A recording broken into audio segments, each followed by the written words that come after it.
Welcome sa OFW Ako Podcast, kung saan pinag-uusapan natin ang totoong buhay sa abroad, hindi lang trabaho, kundi diskarte, mindset, at kung paano ka talaga magiging successful.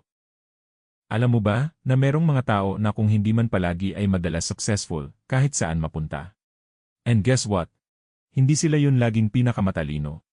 Sila yung may disiplina, direksyon, at may tamang mindset. Sabi nga ng isang self-development expert, success is nothing more than few simple disciplines, practiced every day.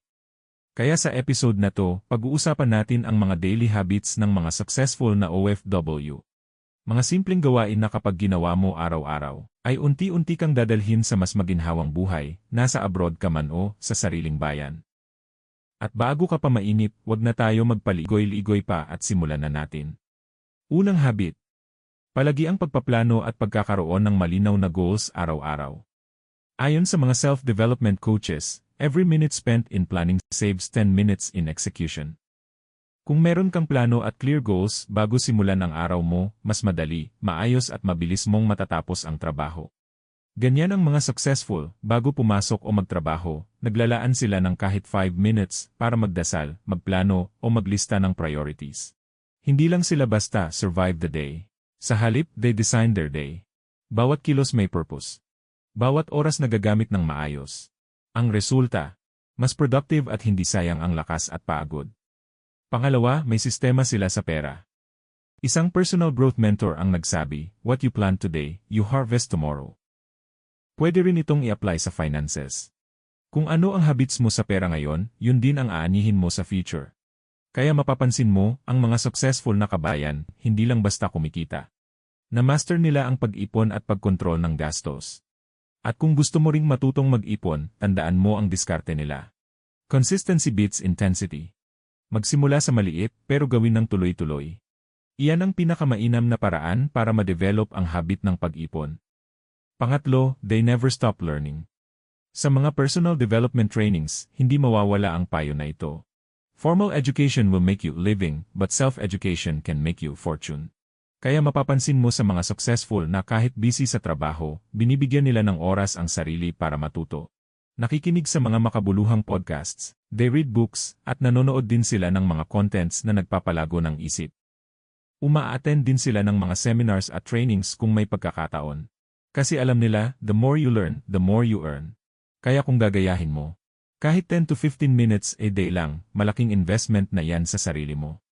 Pang-apat, they guard their time like treasure. Ayon sa mga productivity teachers, your time is your life. Waste your time and you waste your life.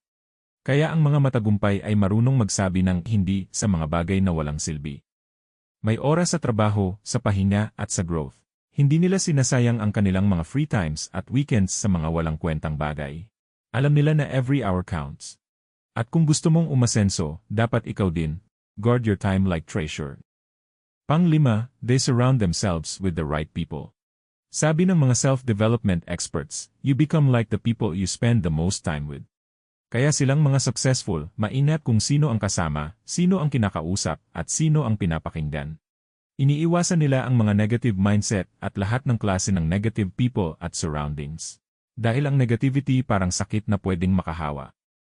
Pero kung ang nasa paligid at kasama mo ay mga taong may positive mindset, may pangarap at disiplina, may magandang resulta. Para yang puwersa na hihilahin ka sa positivity at tagumpay. At panghuli, may habit of gratitude. Ayon sa mga success mentors, a grateful heart attracts more reasons to be grateful. Kahit anong hirap ng buhay sa Pilipinas man o sa abroad, marunong silang magpasalamat. Dahil ang taong marunong mag-appreciate, mas madali ring makakita ng pag-asa at oportunidad. Gratitude keeps you humble, and humility keeps you growing. So mga ka-OFW, kung gusto mong umasenso, umpisahang i-develop ang mga habits na ito. Simulan mo sa isang simpleng habit ngayon. Dahil sabi nga ng mga life coaches, success is something you attract by the person you become. At kung gusto mong tuloy-tuloy ang growth mo, like and subscribe, at i-share sa kapwa OFW na gustong mag-level up. Dahil sa OFW Ako channel, sama-sama tayong angat at magtatagumpay.